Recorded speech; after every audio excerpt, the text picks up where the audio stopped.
We're going to look at the figure eight. The figure eight is one of the basic movements in Oriental dance. It doesn't matter which style, every style or specific genre has got a figure eight. We even do figure eights in Latin American dance.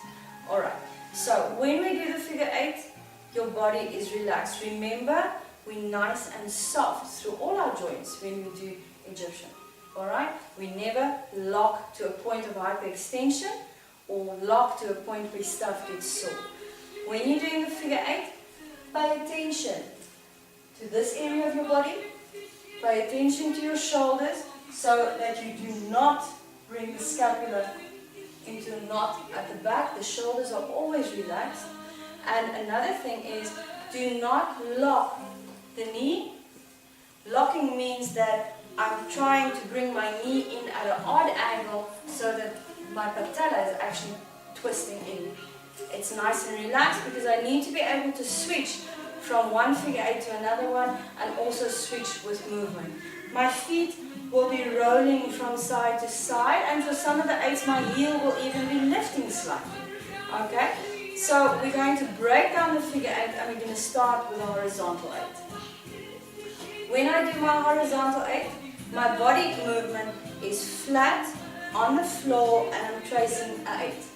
It's a great idea to let your students trace it with their finger, because sometimes as they're moving, they'll start to trace it with their hips as well. It depends on what kind of student you have. Learners have got different ways of accumulating and processing information.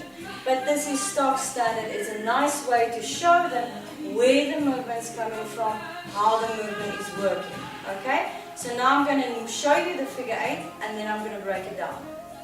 So the horizontal eight, we're working from the front to the back. It means that I'm pushing to the front diagonal, twisting back, through the middle, front diagonal, twisting back, and through again. My body is nice and soft.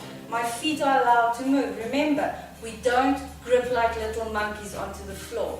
If you glue your feet, you can't move. Alright? So, put your hand on your bum. Get your hips nice and loose. Shoulders back. Breathe.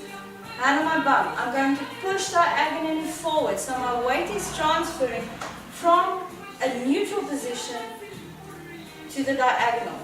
My knee is going to soften because I'm shifting my weight. If I did this, everything would go like that. So I'm pushing forward, I'm shifting my weight, and now take the little piece of your hip belt and twist your hip to the back. It's a soft movement. My knees are still relaxed. I twist it to the back, then I'm going to put my hand on the bum and I'm going to push it diagonally forward again. I'm going to put my other hand on my iliac, on this lovely little bone there, and I'm going to twist it to the back. So my movement goes push and shift, twist, bring it through the middle, push and shift, twist, bring it through the middle. So I'm drawing a straight line through, a little half moon, a straight line through, and a little half moon. Let's practice it together. Push, release. Push, release. Now, we're going to focus in on the hips so you can see the area from the hip through to the feet. You all know what my face looks like, right? So here we go. Practice it with me nice and softly. 1, 2, 3, 4, 5, 6, 7, 8. Push, shift, round, twist. Push, shift, round, twist. Push, shift, round, twist.